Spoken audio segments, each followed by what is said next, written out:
This month marks 25 years of a huge change to the UK military when the ban preventing LGBT plus people from serving was lifted. Before 2000, serving personnel who were outed as gay were dismissed and in some cases arrested. The government recently apologised and announced a payment scheme for those who lost their jobs. Army veteran and double Olympic gold medalist Dame Kelly Holmes meets some of those affected. Competing for my country and winning 2 Olympic gold medals was a dream come true to me. But throughout my career as a professional athlete, I was terrified to tell people about a very important part of who I am. I kept the fact that I am gay a secret for 30 years, until I came out 2.5 years ago. One of the reasons I felt I had to keep that secret dates back to the decade I spent serving my country in the British Army. I joined up in 1988 when being LGBT+ was still banned in the armed forces, although decriminalisation in the wider society had started more than 20 years before then. I realised I was gay shortly afterwards. The fear of being dismissed from a job I both loved and was good at forced me to stay silent. I wasn't found out, and I left the army with a clean record. But the trauma of what happened to me at that time stayed with me for many years. Thousands of others had a very different experience. Emma Riley joined the Royal Navy in 1990 and was one of the first women deployed to HMS Cornwall. I got to see some amazing places. And did you know you were gay when you joined? No, not really. I mean, who really knows who they are at like 18? As Emma's career progressed and she understood more about her sexuality, the gay ban that had always been there started to loom large. In 1993, her dad became unwell, and the combined stress was immense. I was sharing a room with somebody that I thought was my friend. We went out for a drink one evening, and I said to her, I think I might be gay. And at that moment, she seemed really supportive. And of course, she basically phoned the Special Investigation Branch, and it was like, get up, get dressed, get downstairs, you're under arrest. And what was the consequences? Hours of questioning. They were really pretty relentless, and they sent me home to tell my parents what was happening. So I had effectively a force coming out to my parents. I'm extremely lucky that they were extremely supportive. The thought of me being kicked out when I was in the military, I can't even think how I would have felt. But what was the impact on you? It's a complete destruction of your life. Your identity's gone, your work's gone, your play's gone, your friend's gone. You have nothing left. You're signing up to potentially give your life, and they cut it off.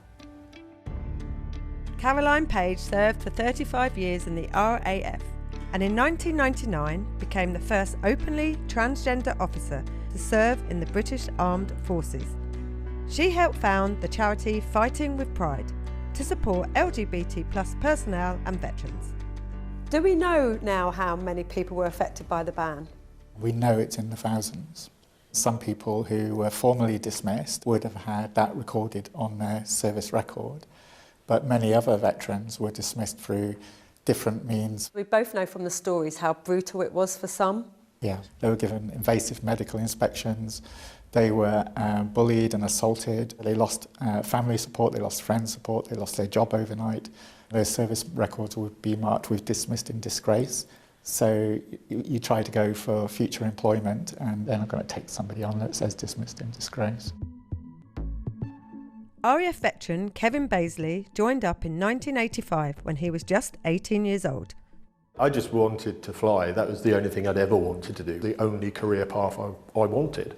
7 years later, Kevin realised he was gay, but the forces ban meant that this part of his identity had to be kept secret. The military police had an agenda to find gay people in the armed forces.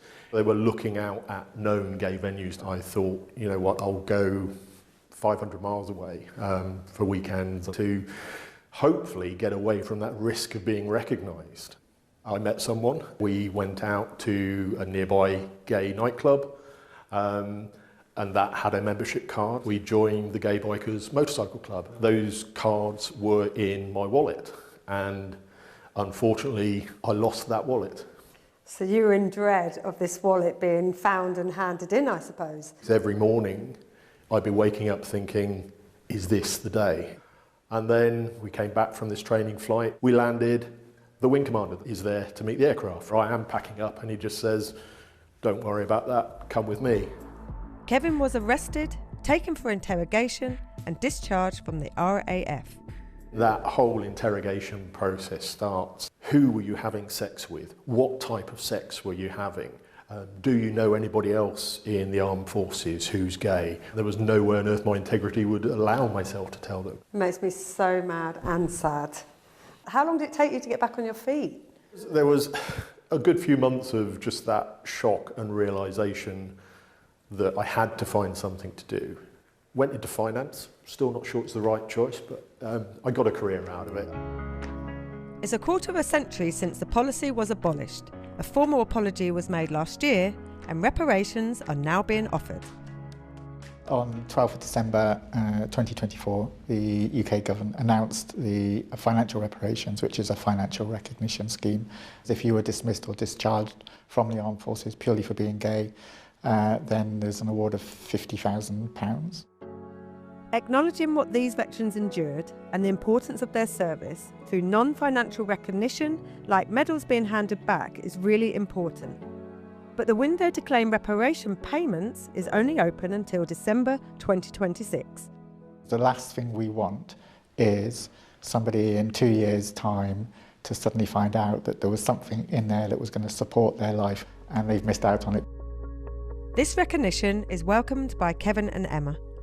I don't think any veteran will tell you it's enough, but it's better than nothing, and 4 years ago that's all we had. There are many things as part of the reparations that will help going forward. That recognition, that apology, the bringing back of those veterans into the veteran and military family.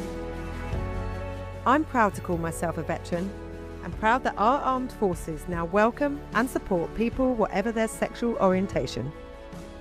Thousands of LGBT plus people have experienced suffering and injustice when all they wanted to do was serve their country. But I am very pleased to say that things have changed. I was just thinking, having to keep your identity a secret for fear of losing your job, but also being arrested. Something else, isn't it? I think that's a story that so many people wouldn't have been aware of, but they are Totally. now. Thank you to Kelly for telling that story too. Yeah. In a statement, the Ministry of Defence told us that it deeply regrets the treatment of LGBT serving personnel between 1967 and 2000, which it said was wholly wrong, completely unacceptable, and does not reflect today's armed forces. It says it will continue to support veterans and is delivering on recommendations from the LGBT Veterans Review, including launching the financial recognition scheme in December for those impacted by the ban.